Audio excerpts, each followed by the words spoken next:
this is Rachel. Thanks for clicking on my video. And I came in today to talk a little bit more about Steve Harvey. You know, in my last video, I talked about Steve Harvey going to Trump Tower and taking that meeting with Donald Trump. Now, after doing that video, y'all, I just wasn't done with Steve Harvey. Steve Harvey has disappointed a lot of people, because Steve Harvey has a loyal following on his talk show. You know, a lot of people love him on Family Feud. And I agree, Steve Harvey does really well on Family Feud. It's like that show was made for him. But there are some things about Steve Harvey that I just cannot get with. And I spoke a little bit about it in my previous video, but in this video, I want to tell you why I can't get with Steve Harvey. Now, Steve Harvey hails from the same city that I do. I'm from Cleveland. Steve Harvey is from Cleveland as well. In Cleveland, there's a neighborhood called Glenville neighborhood, and I know you guys have heard Steve Harvey talk about that neighborhood. I grew up in that neighborhood. So I know of Steve Harvey very well. Now, a lot of things about Steve Harvey, you know, this loyal following that he has on his talk show, I just don't understand it. First of all, Steve Harvey has been married 3 times. Now, a lot of people will say, well, who better than a man that has made mistakes and, you know, has learned from those mistakes, and now he's with a woman that, you know, it seems to be working with. That's all fine and good. But it's those mistakes that Steve made that I just can't get with. Now, Steve Harvey's first wife, there's not a lot written about her. More than likely, he and her got married when they were young, and eventually they divorced. He had another wife, his second wife, who he was married to for 16 years. And that's the wife that I want to talk about. Now, it seems like to me that this wife was with him during, you know, his rise to fame. You know, when he was paying his dues as a comedian and he was out there on the road and he was doing his thing to try to make it, you know, have his dream come true. Now, what I have learned about the way that Steve treated her kind of concerns me. You know, there are accusations that he not only cheated on her several times, there's accusations that he was physically abusive to her, and that he did some things to her that left her pretty much penniless. You know, there was a gag order put on their marriage, you know, for her, on their divorce, where she wasn't supposed to discuss the details of the divorce. And I believe the reason why that is because Steve Harvey was becoming very famous, and maybe some of the things that, you know, she knew about him could kind of put a little dark cloud over Steve Harvey. So there was a gag order put on, you know, their divorce. Now, that second wife came on YouTube and did a series of YouTube videos, and she talked negatively about Steve Harvey. She even made allegations that maybe Steve Harvey's new wife, Marjorie, and Steve had been cheating. Now, we don't know how true that is. You know, Steve denies it, Marjorie denies it. So, you know, you have to leave it there, because only those 3 know the timetable of when Steve and Marjorie got together and whether Steve was still married to his second wife. Y'all, I'm just going to keep it real. I do not understand when and how Steve Harvey became an expert on men and women's relationships, an expert on marriage, and all that kind of stuff. I just don't know when that happened. I look at it this way, ladies. If we have a trusted uncle, a father, you know, an older male cousin, the advice that Steve Harvey gives us is the same advice that we would get from them. He is not saying anything that if you sit down and talk to the average older man, that, they wouldn't give that same advice. Steve Harvey is just a rich man giving you that advice. And with a track record like his, I don't know if I want his advice. Now, let me tell you why I say that. You think of the kings of comedy: Bernie Mac, D.L. Hughley, Cedric the Entertainer. Now, if I was going to be taking advice from any one of those four men, I think first it would be Bernie, and then second it would be D.L. Hughley. Because Bernie was with his wife for several years. I think since they were very, very young, teenagers possibly. Same with D.L. Hughley. And one thing that I had always heard about Bernie Mac is how much he loved his family and how much when he got off the road, he couldn't wait to get back to Chicago and to his family. That's all you heard about.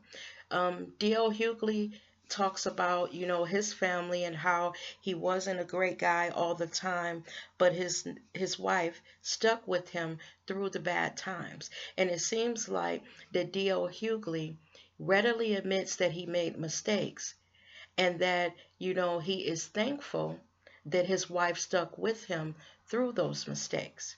Now that brings us to Steve. Steve has allegations of abuse, not only of his wife, but possibly one of his children. Now, of course, these allegations are being thrown at him by that second wife.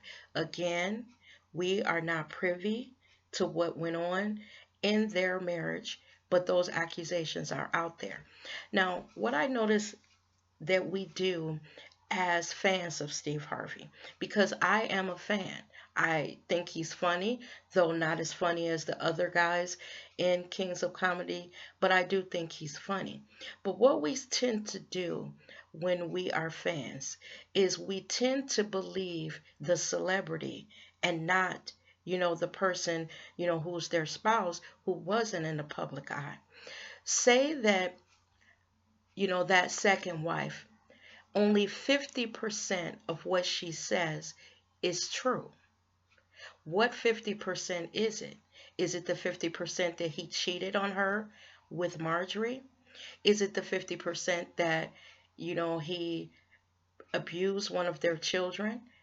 Is it the 50% that he left her penniless? Are we to totally discount everything that she says because Steve is a celebrity? Are we to look at him and say, his mouth is a Bible? Everything that comes out of it is the truth. Steve would not lie to us. And Steve, he does in his self-deprecating way sometimes, says that he made mistakes in the past. I'm not going to say that he has not done that. But for him to whitewash his past just boggles my mind.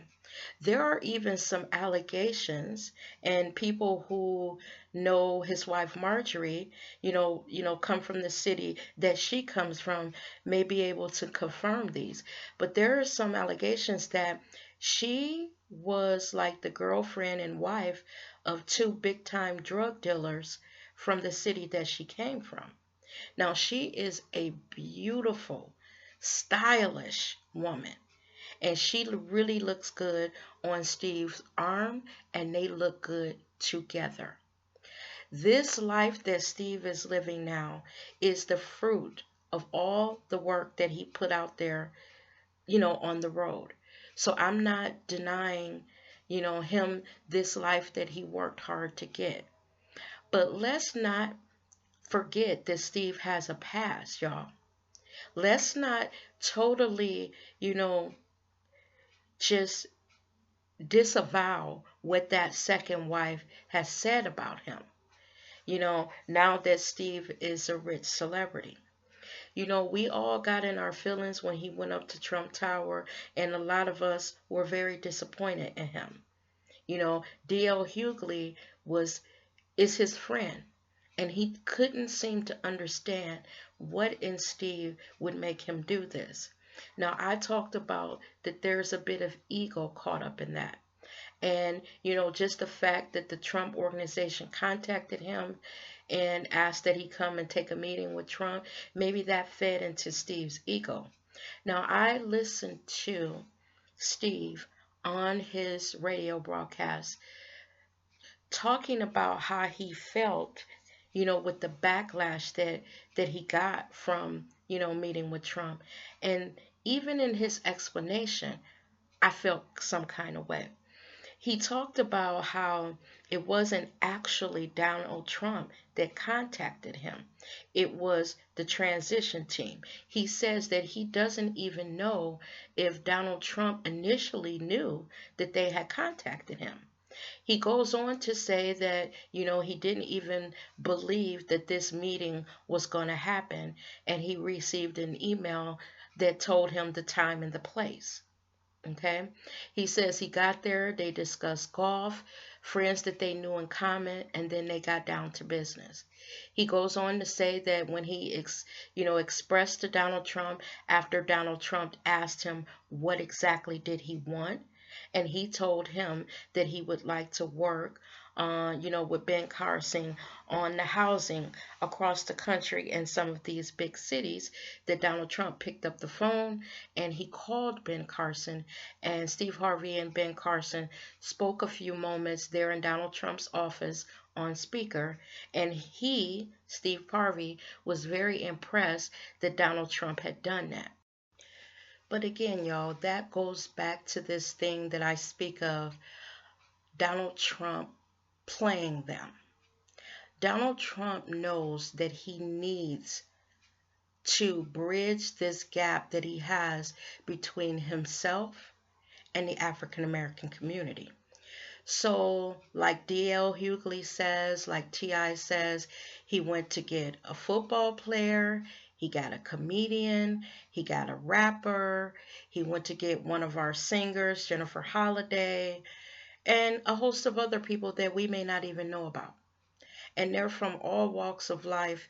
Well, not all walks of life, because they're from the entertainment world. And like D.L. Hughley says, is that all that Donald Trump thinks we are? Athletes, entertainers. Is that all he sees? Because there are some people out there, some black people, who are very powerful in the African American community. He did not seek them out. And when they have left open invitations for Donald Trump to contact them, that they would like to sit down if he's, up for a serious conversation, he does not contact those people.